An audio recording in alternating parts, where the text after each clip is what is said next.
স্বপ্ন, সম্ভাবনা আর উজ্জ্বল ভবিষ্যতের দেশ সংযুক্ত আরব আমিরাত। বিশ্বের বিভিন্ন দেশের মতো লাখো বাংলাদেশি প্রবাসী দেশটিকে বেছে নিয়েছেন ভাগ্য বদলের ঠিকানা হিসেবে। সেই স্বপ্নযাত্রাকে নিরাপদ ও ঝুঁকিমুক্ত রাখতে এবার ভিসা, আবাসন ও শ্রম আইন লঙ্ঘনের বিরুদ্ধে নজিরবিহীন কঠোর অবস্থান নিয়েছে আমিরাত সরকার। নতুন আইন অনুযায়ী কোনো ব্যক্তি বা প্রতিষ্ঠান অবৈধভাবে অবস্থানরতদের আশ্রয় বা কাজ দিলে অপরাধের গুরুত্ব ভেদে ন্যূনতম 2 মাসের কারাদণ্ড, 1 লাখ থেকে সর্বোচ্চ 50 লাখ দিরহাম পর্যন্ত জরিমানা করা হবে।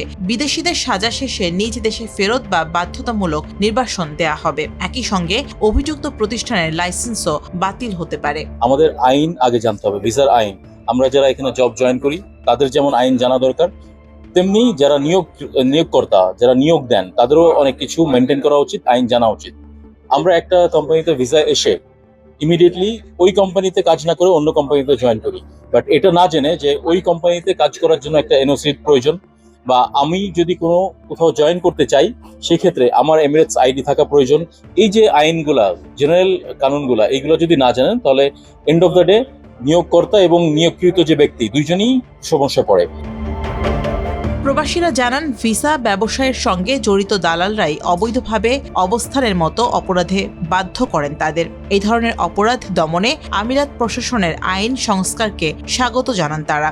জানান, অবৈধ অবস্থান শূন্যে নামানো সম্ভব হলে প্রযুক্তি, স্বাস্থ্যসেবা, নির্মাণ, পর্যটন সহ সব খাতেই বৈধভাবে কর্মী প্রবেশের সুযোগ বাড়বে। দক্ষতা অনুযায়ী পারিশ্রমিকও নিশ্চিত হবে। আমরা বাঙালি যারা আছি তারা অনেকেই দালালের মাধ্যমে এখানে কাজ করতে চাই, ভিসা প্রসেসিং করতে চাই, কিন্তু সেটা না করে যদি আমরা সরকারি যেই সাইটগুলো আছে এবং সরকারি অ্যাপ্রুভ যেই টাইপিং সেন্টারগুলো আছে সেগুলোর মাধ্যমে যদি আমরা বিষয়গুলো প্রসেসিং করতে পারি তাহলে আমরা অনেকটা নিরাপদ থাকি। দেশের নিয়ে আমরা বিদেশেও একটি ভুল কাজ করি, সেটি হচ্ছে যদি আমাদের কোনো প্রয়োজনে কাগজপত্র ডকুমেন্টারি করতে হয় তখন আমরা দেশের মতো এখানেও অবৈধ পন্থা অবলম্বন করি। যদি আমরা এখানে বৈধ পন্থা অবলম্বন করে সঠিকভাবে আমরা কার্য সম্পন্ন করতে পারি তাহলে এখানে নিরাপদে বসবাসের যোগ্য একটি দেশ হিসেবে নিজের জন্য আবির্ভূত হবে। আমিরাতে থাকা বাংলাদেশিদের নির্দিষ্ট সময় ভিসা নবায়ন, চাকরি পরিবর্তনের ক্ষেত্রে সরকারি নিয়ম অনুসরণের পরামর্শ বিশেষজ্ঞদের। দেশটিতে যেতে আগ্রহীদের সরকারি প্ল্যাটফর্ম ও লাইসেন্সধারী এজেন্সির সহযোগিতায় আবেদন, যথাযথ নিয়ম অনুসরণ ও সঠিক তথ্য দেওয়ার আহ্বান জানান তারা।